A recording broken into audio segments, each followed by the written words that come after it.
This is the new 1792 cognac finish from Barton Distillery, who was established back in 1879 and continues today as the oldest fully operating distillery in Bardstown, Kentucky. This was a welcome sight to see from the distillery, and it follows in the footsteps of the limited edition port finish bourbon, which I think launched back in 2016 if I remember correctly. Let's try this one, stay right here, see if it's worth the price. It's the Mash and Drum.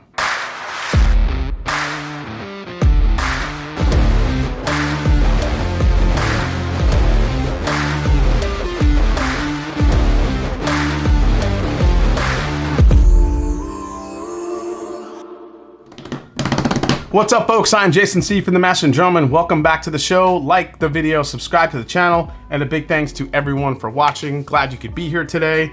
So, as I mentioned back in 2016, 1792 released their port finish bourbon, which was an 88.9 proof bourbon that sometimes you see pops up in auctions, on secondary markets for usually a pretty hefty price tag. I guess it's really been the only 1792 finish release that we've seen, well, until now. So 1792 offers up their small batch, their bottle and bond, their 12-year, their high rye, their full proof, their sweet wheat, and their single barrel variants. And now we have their Cognac Cask finish. Now technically, Barton has released some other finished bourbons, but under their Thomas S. More labels that did include a Cognac finish, a Cabernet finish, a Sherry finish, and a Chardonnay finish. Now those had an SRP, I think, of about 70 bucks. And for the Cognac finish from the Thomas S. More in particular, if you go back and you read the press release, that bourbon stated it was 5 to 6 years old, and then it was finished for an additional 2 to 4 years in Cognac casks. Now the big difference here is that for the 1792 Cognac Cask finish, there is no age statement. It's bottled at 95 proof and it retails for only 40 bucks. All right, let's get a pour. So this bottle actually just dropped in Ohio, I think this past weekend. So I'm wondering if people are grabbing these, especially for only 40 bucks. But I have seen prices on these, or I think people are trying to capitalize on the whole port finish rarity, thinking that the cognac is just gonna be just as rare. Now, I've never had that port finish one, but based on the proof point of being only, what was it, 88, 89, it's probably not gonna be a big favorite of mine anyway. I think people pricing it at 100, 150, even $200 I found this bottle being priced at. They're just trying to capitalize on the history of the port finish. So let's dive in and see what we get. First thing that jumps out to me is floral, which is interesting. You can pick up some floral components in cognac, but this is a little bit floral to me. Now there is some dark fruit flavors. There's definitely like a blackberry or a blueberry. There's something very dark fruity about it. Maybe a little raisin. The nose is nice. I think you have your vanillas and caramels there. I think the bourbon backbone is there still. But, you know, honestly, the shining star here is that cognac effect. I do think it gives it a much, much fruitier profile on 1792. Now, I do think sometimes 1792, to me, I could pick up a little strawberries and cream in it sometimes. Depends on the bottle, but this is way more of a dark fruit. This is blackberry, blueberry, like I said, maybe some raisin, some grape. It smells good. It smells very inviting on the nose. Not a big proof here that we're gonna find, so I'm not getting a lot of ethanol, but let's give it a try. Here we go.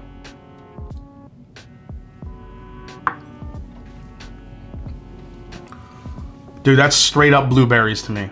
Holy snozberries. It's so, like, very rarely do I get a very, very distinct blueberry note. I'm getting blueberry in here, and it's actually in a good way. That's kind of nice. Yeah, I get blueberry pie.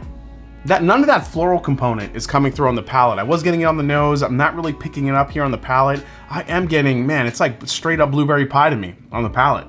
I mean, there is a hint of maybe like a slight sweet tobacco note on the very back end. Your caramels, your vanillas.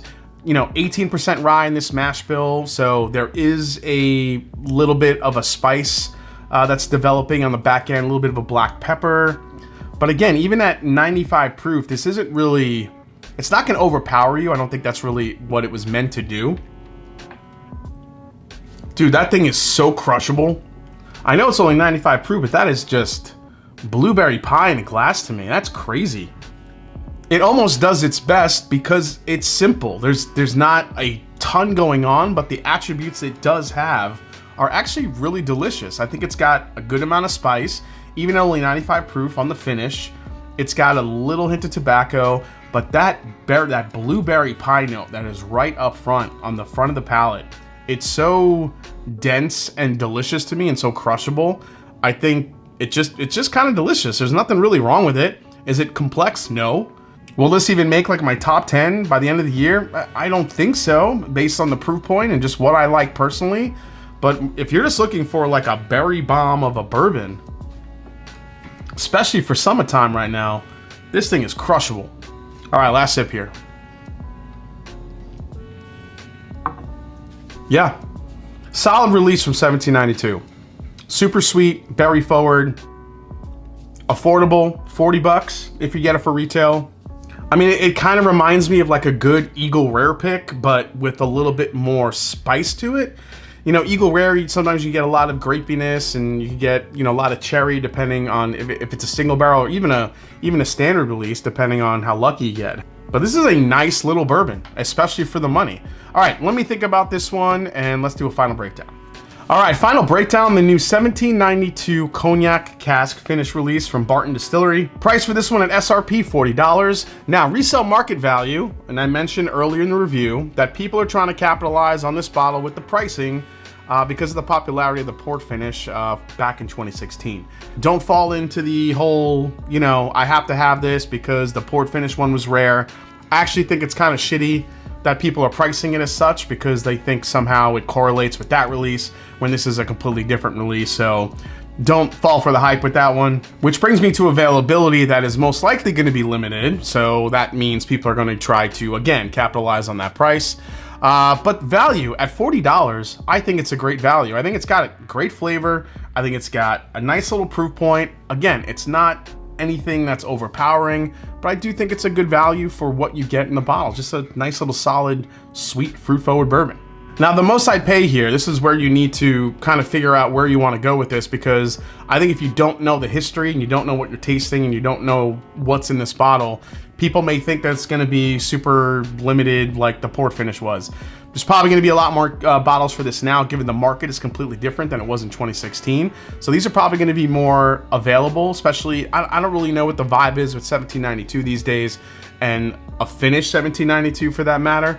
But I do think people will enjoy this. So most I'd pay here, I'm not going more than $50 for this. I think this is a perfect $40 sipping bourbon that's not going to overdo it. It's not going to, like I said, it's not going to like blow you away with proof.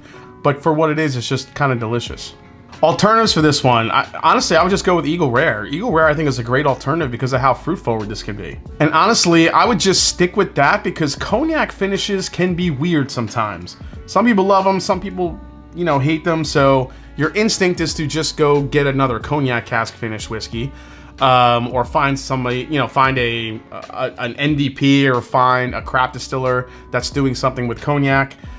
But those can be very hit and miss. It just depends. I actually think Eagle Rare is a better alternative because I think those really rich fruit flavors that it's in Eagle Rare is, you know, can be found here as well. Although I do think this is way more blueberry than Eagle Rare is. All right, and last but not least is a skip, a try before you buy, a buy or a buy and back it up. I think this is definitely good enough for a buy, especially if you find it at retail for $40. Again, if you're expecting proof, this might be more of a skip for you. If you know, I've talked to bourbon drinkers and like, I'm not drinking anything under 100 proof, and that's fine. That's what you want to do, have at it. This one will probably not be for you, but if you don't care about proof and just want something different, something crushable, then at $40, this is a really, really great bourbon. I would not overpay for this. Like I said, I may go up to $50 if I see one again, but at $40, this is a great summer sipper. It's very berry forward. I think a lot of people would like this. But again, I just wouldn't overpay for it by any means. So make sure you don't fall for any of those traps that people are trying to price it in the, you know, the port finish prices, which is just ridiculous. All right, guys, hope you enjoyed this review for the new 1792 Cognac Cask finish from Barton Distillery. Hope you enjoyed it. If you did, hit the subscribe button below. Please hit the like button. If you haven't yet, find me on Instagram. Let me know down in the comments what you think about this one. Have you picked one up? Is this on your radar? And as I always say, it's not about the whiskey. It's the people you share it with. Cheers, and I'll see you next time right here on The Mash and Drum. I'm gonna crush this bottle. This is awesome.